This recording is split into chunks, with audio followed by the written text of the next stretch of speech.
What's up, everyone? Welcome back to the release. This is episode 56. Still going strong. Just before we get started, remember to like, subscribe, share, and turn on the post notifications. We are now at, I believe it's 86 subscribers. 87 subscribers. That's 2 subs gained from the last video. We just need 13 more subscribers in order to get to our goal of 100 by the end of 2021. But with that being said, let's get straight into some hot topics for today. Reddick retired, and a few people told me that they think names will not be mentioned. Yeah, don't expose him like that. Come on. Yeah, you told me about that. That's wild, bro. People are like, he should be in the Hall of Fame, right? He's due All-Star appearances. Like, don't you think you need to be at least like a 2-3-time All-Star to be in the Hall of Fame? I mean, the NBA Hall of Fame criteria is already slim enough, but if they let JJ Reddick in, JJ Reddick, he's a great player. Yeah, but like, he's like a role player. He's a role player. Worst Kyle Korver. Yeah, he's a role player. He's not an all-star, not a superstar, not a legend. An all-star? Like one time. Yeah. Don't matter. On to our next thing, which we will focus on a little bit before we get into the main topic. Ben Simmons is just being a baby. Yeah, it's crazy. Being a baby. This guy, like, I was listening to the Big Podcast the other day, and then this was with Shaq and Charles Barkley on the episode. And Charles Barkley said, literally all they did is say, hey, you got to be a better player. And then he's like, nope, I want to leave. Wow. Like, what? Wow. That's like being a teacher and telling a student that they got to get their grades up or else they're going to fail and not go to post-secondary. But like, nah. I'm going to drop out. I was going to drop out instead. Man, I'm going to drop your class. Like, what? Simmons is, I don't know. We will get into that later. We will get into that, man. That's crazy. That's crazy. Get into it right now, bro. Get into it right now. All right, man. So, man, so many things I could look at this, man. So Simmons, I remember saying this like a podcast ago, or like, the Dwight topic. I can't remember what topic it was. I called him a baby. I said he didn't care about basketball. The Dwight top 50. Dwight top 50. Yeah, I said he didn't care about basketball, and I still stand by those comments. And he hasn't proven me wrong. He hasn't proven me wrong for what he said. Now, going to the situation, they need to get him out, but they have to be careful. One, he doesn't fit with Embiid. This has been a concern for years.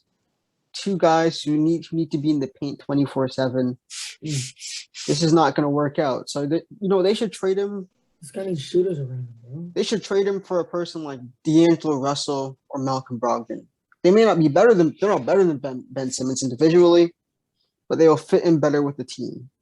Or a person like DeJounte Murray, some guy like that who will fit in better with the roster. Man, even John Wall would fit in better with the Sixers, honestly. Right? So they just need to get him out of there, man. But yeah. Literally every team that they literally the Raptors, the Rockets, the Trailblazers, the Spurs, even when you said DeJounte Murray, I'm like, this guy just doesn't want to go there. And really, the 76ers, who's there? Jim again, what's his name? Daryl Morey. There we go. Daryl Morey, like, he just doesn't need to listen to him. Like he needs to unadd him on everything of social media, bring him in the office, and it's like, yo, we're gonna trade you. These are your destinations. We will find one of them before the season starts. Either that, or just let him not play. But you're just wasting $40 million on some BS. Here's the thing. The problem is, as I said, this is the issue with trading Simmons, right? If you mess up the trade, you'll mess up your entire future.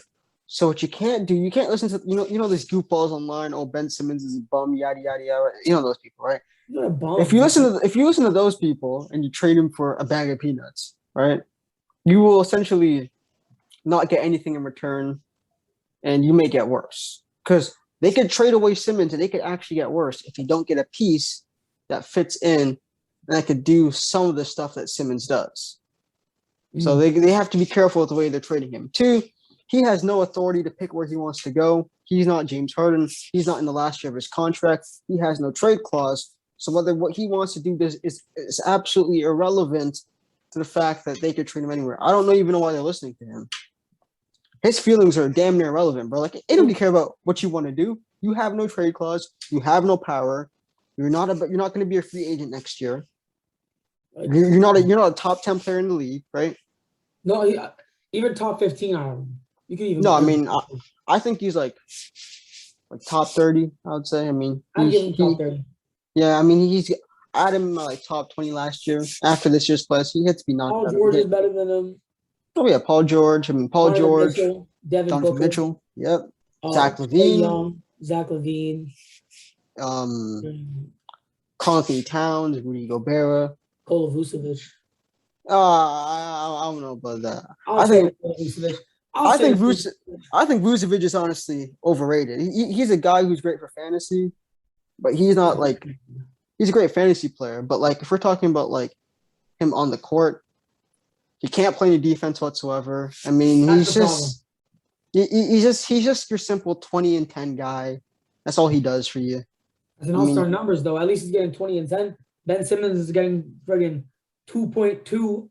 Oh yeah, I mean, it's like, listen. That being said, Simmons could impact the game more than Vucevic can, if he decides to impact the game. Yeah, he doesn't take even when Simmons is not shooting at all, his defense is more impactful than Vucevic's offense. So I mean, yeah, but yeah, as I was saying, so yeah, he has no authority to pick where he wants to go. Honestly, and the Sixers shouldn't buy in.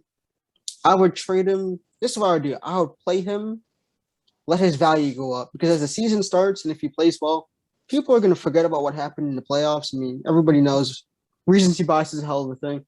So you play him, you'll probably put up his 16, 8, and 8 on defensive player of the year caliber type of defense. A team will buy in because, I mean, if you're a younger team, Simmons is a good fit. He would be good on the Timberwolves, honestly, because they could use a defender to pair up with with Cat. Yeah, with Cat, and I think I mean I would trade away D'Lo if I'm the Timberwolves, but like they don't want to do that since Cat cares more about friendships and winning basketball games. Like if they get Devin Booker though, I'm just saying if they happen to get Devin Booker, that's not happening. I'm just saying if it happens to happen, they are like a great team. But why would Booker leave though? Booker is in a good system with a good coach, Booker's with good young players. Yeah, so my thing is if I'm Cat, I'm like, okay, you could trade away D'Lo for Ben Simmons.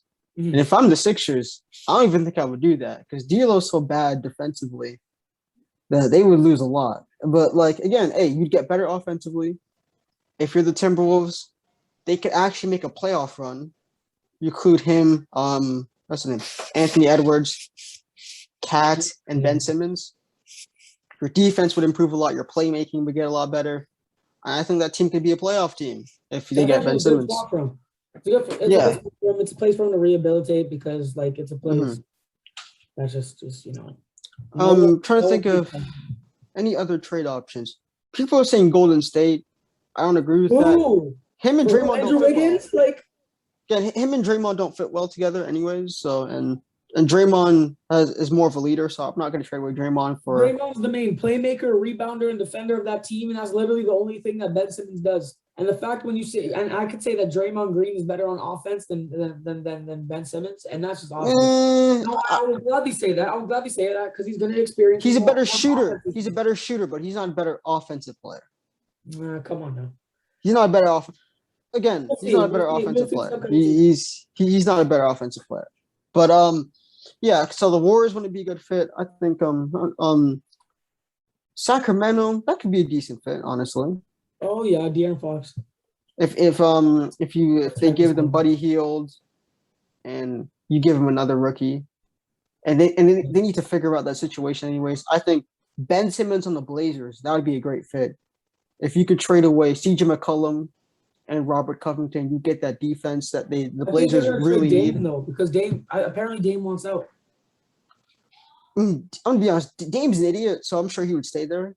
That's true. This guy cares more about loyalty than winning a championship. And I saw this don't get that twisted with KD because KD didn't care about loyalty. He just wanted to win a championship. But however, he did it in the most little kid, like annoying, petty, stupid way possible.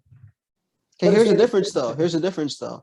KD is a top 15 player of all time. Yeah. So and Dame isn't. If KD doesn't have those 2 rings, KD would be like top 30 right now. So I don't think even though I mean he could have gone to another team, he could have been in the top 10 conversation by now if he went to another team, won 2 championships. They're saying, okay, see, at least that move paid off. What Dame's doing doesn't work. So I saw Dame like a tweet of Ben Simmons in the Trailblazers uniform. So if I'm the Blazers, Ben Simmons is a player I look for. He could play defense. He could take the ball handling responsibilities away from Dame.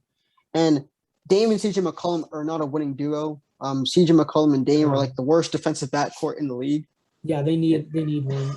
But besides like maybe like Buddy Hield and De'Aaron Fox. And I don't even think that's an exaggeration. I think they are like the worst defensive backcourt in the league. Any other team I think he could fit on. The Timberwolves, the Trailblazers, the Rockets could be good. I mean, John Wall is going to get traded soon anyways. I don't know where. Yeah. Either that or the Clippers. And I don't think he could go to the Spurs. Like it would be a good spot for him to go because then they could get DeJounte Murray out of that. However, if he goes to the Spurs, it's just going to stunt his offensive growth even more because they are a defensive-minded team. Like when someone like DeMar DeRozan went to the Spurs, it was good because it helped him improve his playmaking and defense, right? Which is what he needed. Yeah. But if you put Simmons there and just trying to improve the things that he's already, I'd say he's an elite playmaker and an elite defender. There's just no use to that. It's just canceling it out. I think it would be useful to be him there. One, that team could that if they get Ben Simmons, they could be a playing team, maybe. And it's a good spot for you to develop his game. But like, I'm trying to think. What other trade assets? The Rockets, that's another team I was thinking about. Spurs. We talked about the Blazers. Man, I'm trying to think. Where else could he be? He doesn't fit on much teams. At Indiana, they could get Malcolm Brogdon. That would be good. I mean, that would be a good fit. That would help them. I mean, Indiana was actually offering them Malcolm Brogdon, and the Sixers declined it. So, but they're being headstrong. But that was like in the summer when they were demanding stuff out of everybody. I'm trying to think what else. I mean, there's the Raptors. I don't even think that's a good fit, honestly. Him and Pascal won't work together. I don't want the Raptors anyways. Yeah, that wouldn't work together. So, yeah, to me, if I'm being honest, Simmons has no right to demand a trade. He has no power actually to demand a trade. So I don't know why the Sixers are buying in. Again, you just play him. You play him. You hope he does well. Let him be an all-star, then trade him after. His value would be a lot higher. And then you can get a decent return out of him. That's what they should do. But other than that, I mean, yes, Simmons needs to stop. Sixers need to not take that seriously. They should force him to play. Just because you don't want to be on a team doesn't mean you shouldn't be able to play. You should have the right to quit playing. That's stupid. I mean, you get paid millions of dollars to play a game. Whether you feel like your team or not, you still play. You still play. And that being said, I'd like to make a point that Ben Simmons wasn't drafted until like the final 2-3 fantasy drafts that we did yesterday because everyone's scared that this guy's not going to play. You drafted him. Yeah, seventh round pick. That's messed up because usually. See, this is my thing with Ben Simmons. This is the reason why I picked him here. One, I knew most people aren't going to bite on him. That's weird. I was expecting him to go undrafted because I'm like, this guy's not going to be playing. Reason why I picked him. One, I feel like he's going to play. I think if it looks like what's happening, Warriors fine discuss. Yeah, I feel like he's going to end up playing. I feel like Doc Rivers is going to make him play. And if he plays, again, 16, 8-8 type of guy, good defensive numbers, good fantasy points, and for a 7th round pick, that is a good pick to have. I mean, had to get my big guys like that. Had to get Curry, obviously, Paul George, Booker, Sabonis, Ingram, Pascal. Yes. But yeah, I picked Simmons. Nobody was picking him, and I'm like, I'm gonna pick him then. Hey, he put some good numbers.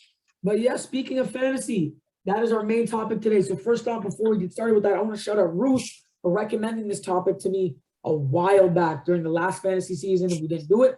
Now we're doing it this year. Thank you very much, Ruth, for that. But we're just literally going to talk about all of fantasy. So we're going to talk about, first off, who we drafted this year, who drafted on Saturday.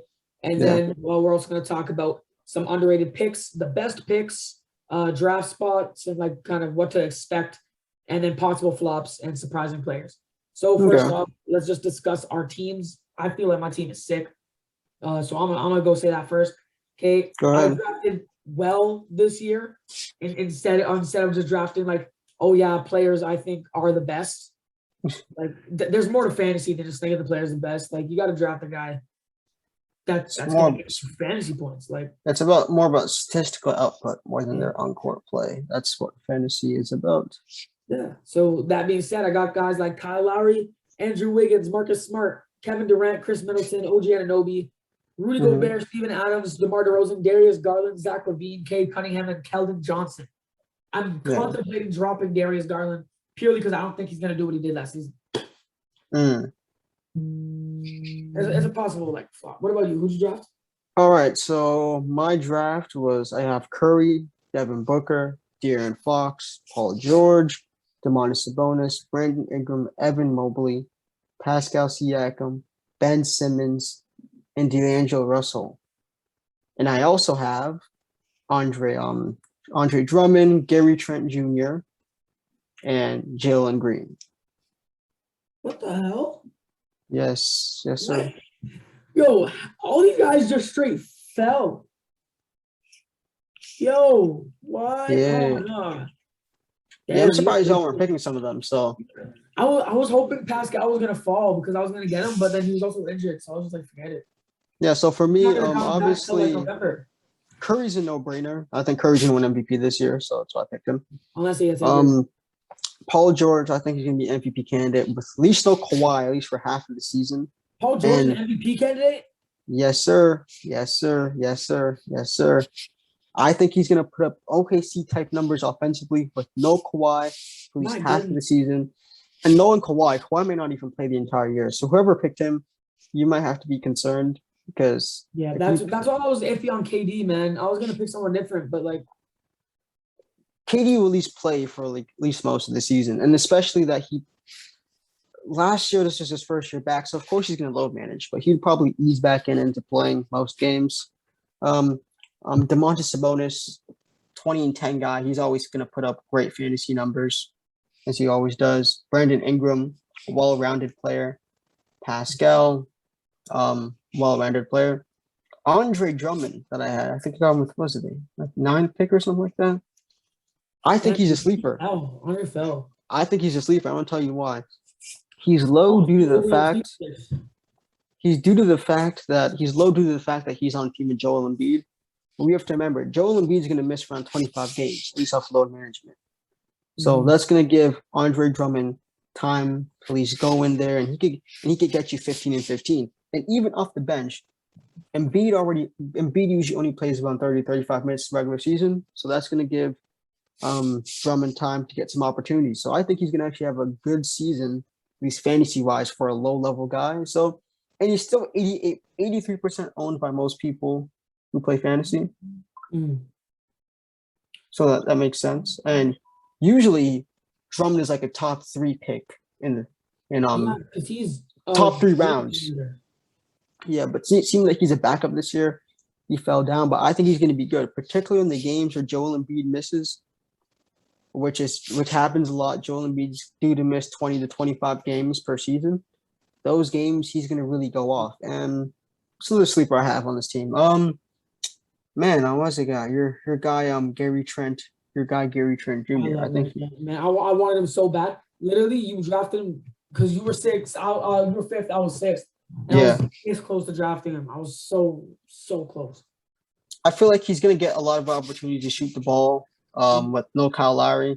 So I think he's going to get a lot of points up. I think D'Lo, as long as D'Lo stays healthy, that can be good. I mean, D'Lo had an off year due to the fact D'Lo in his best years, he could give you 20. He could give you 20 and 8. And I think the Timberwolves can be a play-in team this year, and he's going to play a big factor of that. Especially that they're going to have a top 10 offensive league. Constantly Towns, Anthony Edwards, and D'Angelo Russell. That offense is going to be difficult to guard. Yeah, no, that's true. Okay, so then, well, you were talking about sleepers, so let's move on to some next topic is about more sleeper guys. For some sleeper guys, well, I had Gary Trent Jr. written down. I also have Yeah. Brandon Clark because people sleep on that guy. Like, he went undrafted, but I feel like he's gonna start heating up, and then people are gonna end up dropping players like some of the rookies for this guy. Also, Draymond Green. I forget who got Draymond, but it's such a good. Like, he's a great guy to have on your team. The fact Yeah, that he got puts up 20 well-rounded assists- numbers. yeah, So he got a 20 assist, 20 rebound game last year. You know how blessed that fantasy team could have been. I mean, yeah, that's insane. It's insane. Guys like that. I think Jeremy Grant is another sleeper. I feel like a lot of people are underrating him because he has Cade Cunningham, but Cade Cunningham won't actually affect his stats as much as people think he'll be, since Cade Cunningham is only a rookie. I would say Fred VanVleet is a sleeper, but most rankings actually have him high, actually. So he is ranked quite high. He is 99% owned. Yeah, he's gonna have a lot of opportunities this year, especially with him being the main guard position. You're gonna see him go off. LaMelo Ball, he's gonna be another guy. He's gonna explode. I think another sleeper potentially could be Westbrook. Even though Westbrook's a third option, Westbrook puts up well-rounded numbers, which is great for fantasy. You want guys who are gonna impact the stat sheet in many ways. So if Westbrook could put up like 16, 8, and 8. That's still good. That's still good fantasy lines. And there's going to be season games where AD and LeBron will rest. So he's going to put more numbers. And that's the reason why I wasn't trying to pick LeBron and AD in like the first two rounds. I was going to pick AD regardless because he's injury prone. But I actually had Westbrook as a possible flop. Because like he's a triple-double machine, yes, but like with all these guys, he's going to be suffocated by LeBron and AD. And then also he won't put up his normal numbers because Westbrook usually is like a top 2 fantasy player, top 2 round fantasy player since he's triple double machine. But as I said, I could see if he puts up 16, 8, and 8, which I think he'll put up, that's still great fantasy numbers if you calculate all that. And again, there's going to be games where LeBron and AD won't play.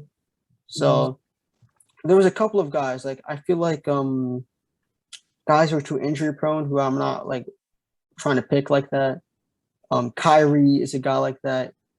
Kyrie's always injury prone. AD, LeBron, always injury prone. And I think DeMar DeRozan is going to be a flop, honestly.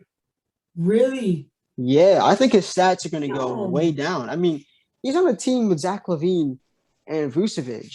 Yeah, so he's going to be like the third option. AD, but however, AD might get injured again. Okay, but the difference is that Russell Westbrook gets many assists and rebounds. So Westbrook can still contribute to the many ways. If we're looking at the Bulls system, Zach LaVine is going to lead the team in scoring. Vucevic got the rebounding. And I said, I think DeMar is going to be a third option. I think I can see DeMar putting up like, I can see DeMar putting up like 14 points and like 5 rebounds and like 5 assists.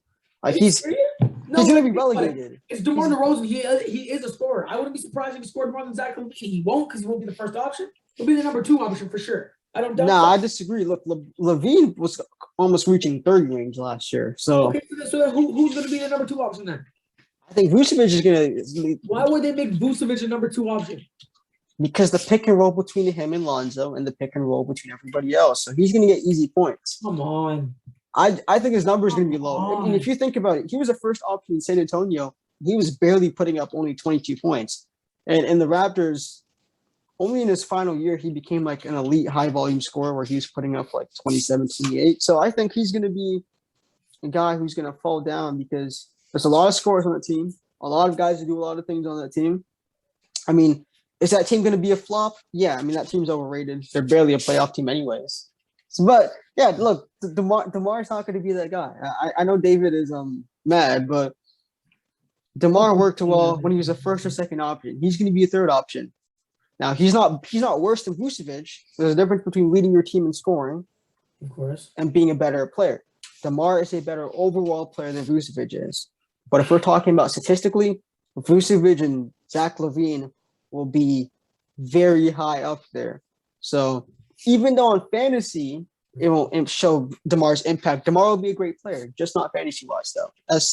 I think he's going to be a flop. I think he's going to be a flop, man. That's so disrespectful towards DeMar. Yeah, I feel like he's not like one of the best scorers in the league. I mean, he's not one of the best scorers in the league. And there are He many is scorers top who are better 15 than him. scorer. Okay, Yeah, but yeah. come on, man. Really? That's top 15? Like, he's not better than we're talking about scores. I mean, yeah, I don't know. I mean, I have to think about that. But there's a lot of great scores in the league. AD, Curry, Yeah, McLevine. LeBron. Oh yeah, okay. I'll say LeBron. I'll put LeBron in there. I mean, LeBron's still a great scorer. Anthony Towns, Jason Tatum, right? Paul George. Towns? Yes. Anthony Towns almost puts up 30. What are you talking about, Anthony Towns? Like, yeah, there's a reason why Anthony Towns is always a first round pick in fantasy, or at least a second pick. Cat, like, then all I got. Jason come Tatum. on. Tatum, yeah. I mean, Trae Young, Bradley Beal. Those are better scorers. Donovan Mitchell. Donovan Mitchell's iffy, okay, but I'll give that to you. I mean, he's not even a better scorer than CJ McCollum. CJ McCollum's a second option. Come on. CJ McCollum is better than DeMar DeRozan right now. McCollum? Yes, he is. CJ McCollum better than. I'll give you Damian Lillard. That's it. CJ McCollum been better than DeMar since 2018, bro. Again, if DeMar is barely top 10 at his own position as we speak. Oh my goodness, man! Come on. He's not a better player than Shai Gilgeous-Alexander right now. Oh, you're counting him as a shooting guard? I mean, what does he play? I mean, yeah, he's a shooting guard, so he actually is. Not shooting guard, but I'll count him as a shooting guard. He plays multiple positions. I mean, again, we could keep on going. I would take Michael Porter Jr. as a scorer over him. Just his volume. I just realized you said he's not better than Shai Gilgeous-Alexander. Listen, I love Shai, but he's not. He's not. I'm telling you. Look, Shai Gilgeous-Alexander could put up 26, 5, 7, and 5. I really wanted him as a second round pick, honestly. Yeah, but did he? He put up similar numbers. He put up good numbers. I'm not gonna lie, he put up great numbers. But switch the places, put DeMar in that ass OKC team. Guess what he's doing? Hold up. He averaged 24, 5, and 6. He's a better playmaker than DeMar. DeMar's doing the exact same thing if you put him in that position. Man, he gets to play in the Spurs system, man. You put Shai in the Spurs system, he'd average 9 assists. And he plays with better teammates as well. DeMar played with better teammates than Shai did. Again, this is not the DeMar from 2016. This is DeMar in 2020, who has lost a lot of confidence since LeBron sunned him in the years when he was wearing a Raptors jersey. And they traded him for Kawhi.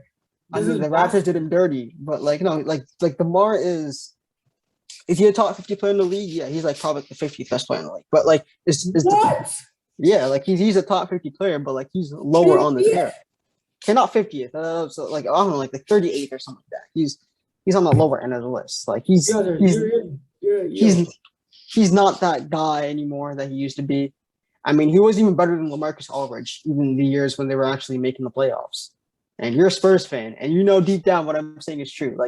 LaMarcus Aldridge in 2018 was better than DeMar. Listen, those years where LaMarcus Aldridge made that All-Star team, okay, yes, he was better. LaMarcus Aldridge was better than DeMar DeRozan in 2 years, 2 of those years. That's it. I mean, a prime LaMarcus Aldridge is better than a prime DeMar DeRozan. So that's not an exaggeration now. You can't be serious. LaMarcus Aldridge took his teams you can't be consistently. Serious. Yeah, he's better than DeMar. Prime-wise? Be serious. Yeah, LaMarcus Aldridge in Portland is better than DeMar in Toronto. No doubt about that. If you give serious right now. No, I'm speaking all facts right now. No, you're not speaking all facts right now. Was not better than prime LaMarcus Aldridge. DeMar only had one really good statistical output season. That was his last year in Toronto. And LaMarcus Aldridge is a better playoff performer than DeMar. As we all know, DeMar DeRozan, he gets scared at the moment. He freezes up. They benched him in game 4 against the Cavs and in game 3 in the fourth quarter when they came back. Again, DeMar's a solid player. DeMar's that 25 and 5 player. He's a nice third option on a championship team. Oh my god! But again, he's gonna be a flop this year. That's all I'm gonna say. DeMar's gonna be a flop. It's DeMar DeRozan, man. Yeah, it's the name brand of DeMar DeRozan. The name of DeMar DeRozan is more than the player that he currently is today, and he's one of a couple of players that benefit from the name brand. I'm ending it. No, Wow. that's so stupid. That's so stupid. Nah, I'm in control of the Zoom meeting. All right. Thank you guys Man. so much for watching. You already got bare dislikes on this video because of that. Hey, you put that as a title. You got bare dislikes on this video. Hey, if we're talking about another sleeper real quick, Gordon Hayward is another sleeper. Gordon Hayward's going to be really good again. You can say that. Gordon Hayward's look, when Gordon Hayward's healthy, people forget. When Gordon Hayward's healthy, not even that. The Hornets were a 5th seed. Yeah, no, he was good. Like, if you saw what happened when both LaMelo and Gordon Hayward were healthy, they were a 5th seed, and they got worse. I'm not sure if they're going to be like that again, honestly, since the East is way better than it was last year, with all the teams that are going to be healthy. Like the Celtics are going to be healthy this year. Jaylen Brown's back. The Pacers are going to be healthy. They have a better coach. They're going to be better. So, I mean, they could make the play-in team possibly, but hey, they could potentially do some damage. If they make the playoffs, I wouldn't be surprised. I don't see that happening, but he's another guy who could put up 25 and 5. Mm-hmm. I mean, again, he was, many people weren't expecting him to do good when he went in Charlotte, but he's always been a good player though. So I mean, he's another guy who I think is a sleeper. I'm trying to think. Anybody else is a sleeper? Man, maybe like Dylan Brooks. Maybe Dylan Brooks, maybe though, but like he fouls too much. He's gonna get so many texts and he's gonna miss so many games. Yeah, it's just I don't know how much like minutes. I mean, Kevin Porter Jr. I think he's gonna be like an outbreak. Oh, that's gonna be a good breakout season. Yeah, I think he's gonna average around 20 to 25 points. Yeah, no, he's gonna get more opportunities. John Wall, he's a guy who's gonna be a bust. He's gonna be traded. Injury prone, man. And he's not gonna be playing. Like I picked John Wall last season. Last season there was fantasy, and he actually put up good numbers when he was healthy, and he was actually very productive. Like he was putting up around. He's putting all-star numbers this year. But yeah, he's putting up 35 fantasy points per game. Yeah, it's just not noticeable. It's not noticeable, but he actually had a statistically good season fantasy-wise. So so I think those are I don't know. Maybe Malik Beasley. Maybe he could Oh yeah. I mean, he doesn't put up the problem with him is that he only scores. That's all he does. He has no overall game. And to be great in fantasy, you have to be great in overall game. If you're not a great fantasy, if all you do is score, that's it, man. Like I mean, that's the in game too. I mean, it's all you do is score. Your impact on fantasy won't be that much. But KD, I'm like, yeah, you could argue he rebounds. Okay, whoa, hold up. KD could get like 8 rebounds, and he could get 5 assists. And KD's scoring volume, KD could drop 30. There's a difference, even with everybody on the team, which is actually the reason why I wasn't kind of afraid to pick all the Nets players. That they're gonna balance each other out. Like I don't see all of them averaging 30 on the same team all at the same time. Mm-hmm. I think KD will average 27. I think Kyrie will average 25, and I think James Harden's scoring I think James Harden may be the 3rd leading scorer due to the fact, not because he's not a better scorer than Kyrie, it's because Kyrie takes more shots than James Harden. And they showed when they played together, right? James Harden was more of the point guard. So I could see James Harden averaging 28 and 12. But I could see Kyrie Irving averaging 25, and I could see KD averaging 30 because somebody's going to have to take the scoring. You can't have people – if you have 3 players scoring 25 points, that means that your rest of your team ain't doing anything. You're not a championship team if you have 3 players scoring 25 points. Even the Golden State Warriors had a level of diversity of what they could do, their ball movement, their defense. This is the reason why idiots who claim that the Nets are comparable with the Golden State Warriors with KD don't know what they're talking about. They're not even a better offensive team than they're not even a better offensive team than the Nets. If you put a 7-game series with the Nets and the Warriors would sweep them. Literally sweep them. They would blitz them. Like they would blitz them because KD's locking up KD. Yeah, that KD was better defensively than the one now before injury. I shit on KD right now when he's like for defense because he's shit onable at the. I mean, but he's average defensively. KD was good. Yeah, he was almost elite defensively in Golden State. Now he's just average. That's arguable. He was a good defender. I said almost elite. That's saying you're really good, but like you're on that level below. Yeah, but the Nets above average. I think the Nets. I've been strangling my pick on who can win the championship. I was thinking the Lakers at one point. Then I was thinking the Nets. Then I went back to the Lakers. If I have to pick now, oh yeah. You have the Bucks repeating. I don't. The Bucks, and I have Miami. I have the Bucks and Miami. Man, that's ridiculous.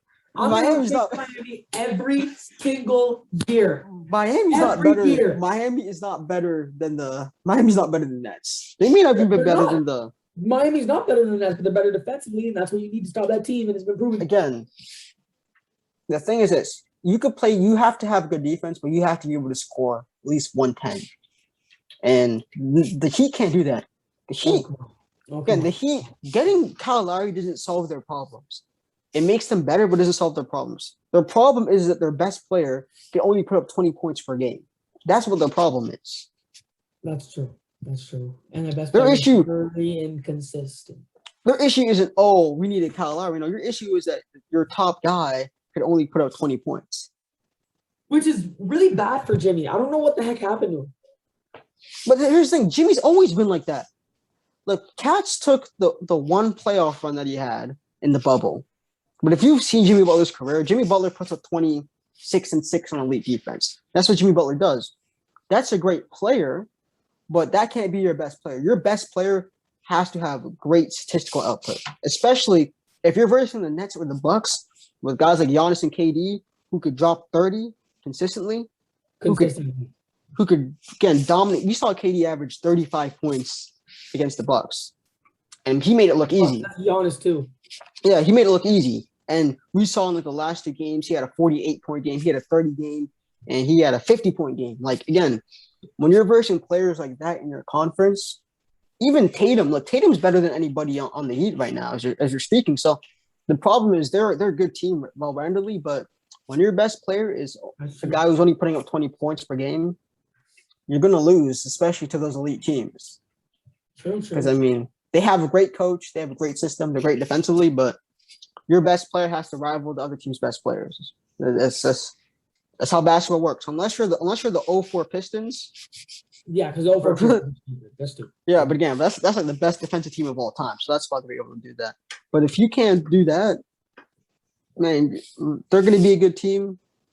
I don't think they've actually solved their problems. Their problem is that they need an elite scorer on the team, and they don't have that. So Kyle Lowry was a great, saying, we did something. Yeah, you guys got better, kind of. But when you get swept by the Bucks, by the same team you beat in 5 last year, there's a level of regression that happened. Yeah. So that's just my take on it, man. Jimmy Butler, top 20, maybe. I don't know. Top 20? I mean, yes. I would say he's top 20. I mean, I would take Beal over Jimmy Butler right now. Okay, that's valid. I'd take Beal over Jimmy too. Again, Beal. It's not to take Beal over Jimmy. What? Yeah, I was about to say, yeah. Because, I mean, Beal right now, man, Beal averages 35 and 5. That was just another all-star on his team. I love Jimmy. And I seriously think they're a deep playoff team this year. Yeah. But, I'm taking Zach LaVine over him. I'm taking Beal over him. Man, I don't know about Zach LaVine, though. This is my thing with Zach LaVine, man. I might take Zach LaVine over. but he doesn't have the defense. It's not even that. You're a great player, man, but, this is your year to prove it. If the Bulls don't make the playoffs, I don't want to hear nothing about Zach LaVine being top 20, LaVine, because, again, I'll give you the excuse that you didn't have any help, which you didn't. It is what it is. Sure. But, again, when you get a good team, you have to impact the game. When Trae Young got a good team, guess what happened? They went to the conference finals. When Devin Booker finally got a good team, they went to the finals. So if you're on that level, which you are talent-wise, but you're not impact-wise, if you have a good team, with the way that people are hyping up this team, they should at least get to the playoffs. And depending on who they're versing in the playoffs, they should be able to make it out the first round. And if you can't make the playoffs in the Eastern Conference with the team that you have, with guys who've been all-stars in the past, with Lonzo Ball, and you're supposed to be a top 20 player in the league, I don't know, man. I don't know. He doesn't have the help excuse. True. But with all that being said, we're gonna have to cut it off there. Thank you guys so much for watching. Make sure to like, subscribe, turn on the post notifications. Like, subscribe, turn on the post notifications, and share. And Yes, and share. I'm a mess today. My mic, like, if any of you guys know anything about shock filters, that's the problem with my microphone right now, so I can't hold it. So now I have to record up here. So yeah. But yes, once again though, thank you guys so much for watching. Make sure to like, subscribe, share, turn on the post notifications, all that. Also, if you guys have any topic suggestions that you want us to do before the NBA season starts, make sure to send one of us a text. All of our information is in the description. But yes, thank you guys so much for watching. Have a great day, evening, night,